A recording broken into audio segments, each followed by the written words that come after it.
নমস্কার, সুরজিৎ মান্না ক্রিয়েশনস চ্যানেলের পক্ষ থেকে তোমাদের সবাইকে সুস্বাগতম। আশা করি তোমরা সকলে ভালো এবং সুস্থ আছো।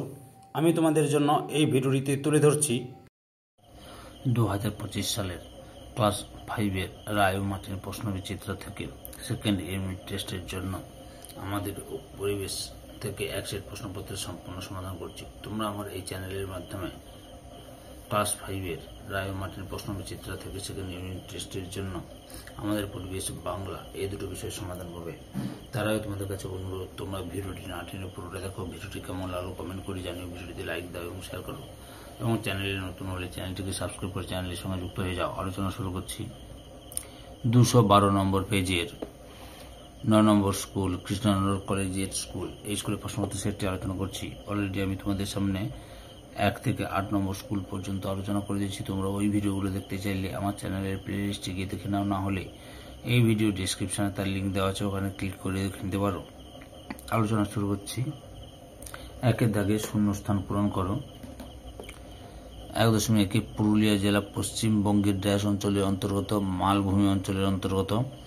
1.2 বাঁকুড়া চারিদিকে ড্যাশ গাছের জঙ্গল, শাল গাছের জঙ্গল। 1.3 নিত্যবহ নদীর ড্যাশ জলে পুষ্ট, বরফ গলা জলে পুষ্ট। 1.4 বঙ্গভঙ্গের পরিকল্পনা করা হয়েছিল ড্যাশ সালে 1905 সালে। 1.5 সুন্দরবনের পশ্চিমবঙ্গের অংশের ড্যাশটি দ্বীপ আছে, 135টি দ্বীপ আছে। 1.6 ড্যাশ জেলার ড্যাশ হল মহানন্দার উৎপত্তিস্থল। দার্জিলিং জেলার ডাও হিল হল মহানন্দার উৎপত্তিস্থল। 1.7 দক্ষিণ দিনাজপুরের ভূমির সঙ্গে ড্যাশ অঞ্চলের ভূমির মিল আছে, রাঢ় অঞ্চলের। 1.8 ড্যাশ সাদা অর্কিডের জন্য বিখ্যাত, কার্শিয়াং। 1.9 ড্যাশ হল বক্সা অরণ্যের প্রবেশদ্বার, আলিপুরদুয়ার। 1.10 বীরভূম জেলার ড্যাশ তাপবিদ্যুৎ কেন্দ্রে অবস্থিত, বক্রেশ্বরে।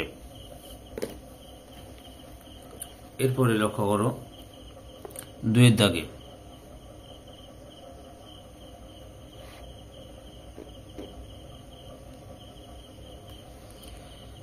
সঠিক উত্তরটি বেছে নিয়ে লেখো। 2.1 অপশান গয়ে পুরুলিয়া জেলায় ছৌ নাচের জন্য বিখ্যাত। 2.2 অপশান খয়ে ডায়মন্ড হারবার এই চিংড়িখালি দুর্গের ভগ্নাবশেষ আছে। 2.3 শান্তিনিকেতন আশ্রম বর্তমানে গয়ে বিশ্বভারতী বিশ্ববিদ্যালয় হয়েছে। তারপরে 2.4 নদিয়া জেলায় অপশান কয়ে কল্যাণী একটি পরিকল্পিত শহর। 2.5 অপশান গয়ে বুদ্ধি হলো একটি মানবিক সম্পদ। 2.6 দেশের মানুষকে হাতে কলমে শিক্ষার কথা বলেছেন। অপশান খয়ে স্বামী বিবেকানন্দ।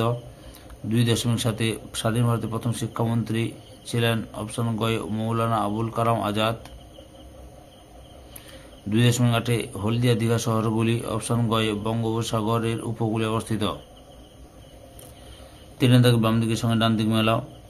3.1 দ্বারকেশ্বর নদ যুক্ত শিলাবতী হয়েছে গয়ে রূপনারায়ণ। 3.2 বালুরঘাট উমতে আত্রেয় নদীর তীরে অবস্থিত।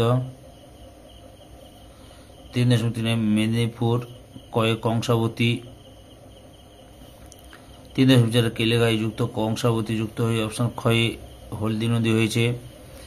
3.5 আরামবাগ চয়ে দ্বারকেশ্বর। 3.6 নবদ্বীপ ঘয়ে ভাগীরথী ও হুগলি নদীর মিলনস্থল ঘয়ে।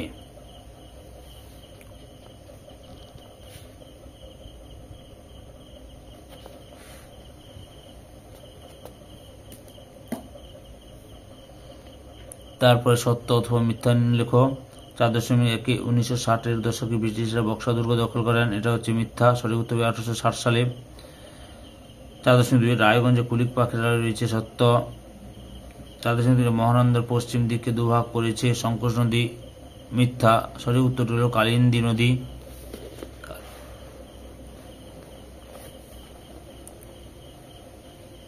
4.4 নদিয়া জেলা থেকে দক্ষিণের অংশটাই হল দক্ষিণবঙ্গ, মিথ্যা। সঠিক উত্তরটি হবে মুর্শিদাবাদ জেলা থেকে। 4.5 রাজা রামমোহন রায়ের উদ্যোগে সতীদাহ প্রথা বন্ধ হয়, সত্য। 4.6 জওহরলাল নেহরুর জন্মদিন শিক্ষক দিবস রূপে পালিত হয়, অশুদ্ধ। জওহরলাল নেহরু দিবস জওহরলাল নেহরুর জন্মদিন শিশু দিবস হিসেবে পালন করা হয়, আর শিক্ষক দিবস পালন করা হয়। সর্বপল্লী রাধাকৃষ্ণনের জন্মদিন 5 সেপ্টেম্বর।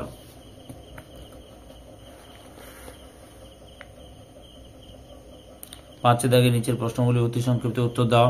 প্রথমে রয়েছে ডিভিসি তৈরির উদ্দেশ্য কি ছিল? ডিভিসি গঠন করার প্রধান উদ্দেশ্য ছিল বন্যা বন্ধ করা। 5.2 জিওল মাছ কি উদাহরণ দাও? যেসব মাছ কাদাময়, কম অক্সিজেন যুক্ত জলে বসবাস করতে পারে এবং যারা অনেক সময় ধরে জলে ছাড়া বেঁচে থাকতে পারে তাদের জল মাছ বলে, যেমন শিঙ্গি, মাগুর, কই ইত্যাদি। 5.3 স্কোয়াশ কি? লক্ষ্য করো, স্কোয়াশ এক রকমের সবজি যা পার্বত্য অঞ্চলে চাষ করা হয়। স্কোয়াশ গাছ ঝিঙ্গে গাছের মতো দেখতে এবং স্কোয়াশ দেখতে পেঁপের মতো। পশ্চিমবঙ্গে দার্জিলিং পার্বত্য অঞ্চলে স্কোয়াশ চাষ হয়। পরের প্রশ্ন 5.4 ফাঁদি কথার অর্থ কি? ফাঁদি হলো জালের সুতো দিয়ে তৈরি একটা খোপ। একটি জালে অসংখ্য ফাঁদি থাকে, বিভিন্ন জালে এগুলি বিভিন্ন আকারের হয়। 6 দাগে নিচের প্রশ্নগুলি সংক্ষিপ্ত উত্তর দাও। 6 তোমার জেলার সদর শহর কোনটি? এখানকার 3টি বিখ্যাত জিনিসের নাম লেখো। আমার জেলার বিখ্যাত সদর শহরের নাম হচ্ছে তমলুক, অর্থাৎ পূর্ব মেদিনীপুর জেলার তমলুক। এবার হচ্ছে আদি নাম হচ্ছে তাম্রবৃত্ত। বৈশিষ্ট্যগুলো লক্ষ্য করো। একসময় রূপনারায়ণ নদীর তীরে অবস্থিত ছিল। পান, ধান, কলা, ফুল, ইলিশ মাছের বাণিজ্য কেন্দ্র, ডিগ্রি কলেজ আছে। 6.2 সার কি? মাটি উর্বর শক্তি বাড়িয়ে ফসল উৎপাদন বৃদ্ধি করার জন্য মাটিতে যেসব জৈব ও অজৈব উপাদান প্রয়োগ করা হয় তাকে সার বলে। একটি জৈব একটি অজৈব সারের নাম লেখো।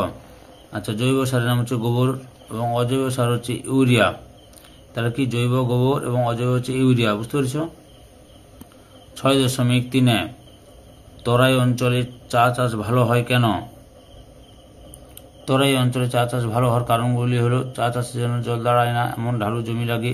এছাড়া আবহাওয়া ঠান্ডা থাকার দরকার হয়। তরাইয়ের একটা বিরাট অঞ্চল, পর্বতীয় পাদদেশ থেকে সমুদ্রভূমি পর্যন্ত ঢালু, সেখানে জল দাঁড়ায় না, আবার খুব গরমও নয়। এই আবহাওয়ায় চা খুব ভালো হয়। পরের প্রশ্ন 7 দাগে নিচের প্রশ্নের ব্যাখ্যামূলক উত্তর দাও। প্রথমে রয়েছে সবুজ বিপ্লব কি? 1960-এর দশকে ভারতের কৃষিতে যে ব্যাপক উৎপাদন বৃদ্ধি ও আমূল পরিবর্তন ঘটে তাকে সবুজ বিপ্লব বলে। পরের প্রশ্ন, সবুজ বিপ্লব ঘটানোর জন্য কি কি পদক্ষেপ গ্রহণ করা হয়েছিল? সবুজ বিপ্লব ঘটানোর জন্য যে সমস্ত পদক্ষেপ গ্রহণ করা হয়েছিল তার মধ্যে হচ্ছে উচ্চ ফলনশীল বীজের ব্যবহার বৃদ্ধি করা হয়েছিল, রাসায়নিক সার ও কীটনাশক ব্যাপক ব্যবহার, ডিপ টিউবওয়েলে বসিয়ে জলসেচের ব্যবস্থা তৈরি করা, কৃষিজ যন্ত্রপাতির ব্যবহার বৃদ্ধি প্রভৃতি কারণে ভারতের কৃষিতে উৎপাদন বৃদ্ধি পেতে থাকে। এবার এই ভিডিওর লাস্ট প্রশ্ন, সবুজ বিপ্লবের কুফলগুলি লেখো। লক্ষ্য করো সবুজ বিপ্লবের কুফলগুলি। সবুজ বিপ্লব ঘটার কিছুকাল পর থেকে এর কুফল বোঝা যেতে থাকে, যেমন বেশি রাসায়নিক সার ব্যবহার ফলে জমির উর্বরতা হ্রাস পায়, রাসায়নিক কীটনাশকের ব্যবহার জমির বন্ধু পোকারা মারা যায়, ডিপ টিউবওয়েল দিয়ে অধিক জল তোলার ফলে মাটির নিচে জল সংকট দেখা দেয়, বহু ডিপ টিউবওয়েল জলে ওঠা বন্ধ হয়ে যায়। সম্পূর্ণ ভিডিওটি দেখে আমার চ্যানেলের পাশে থাকার জন্য তোমাদের সবাইকে অসংখ্য অসংখ্য ধন্যবাদ।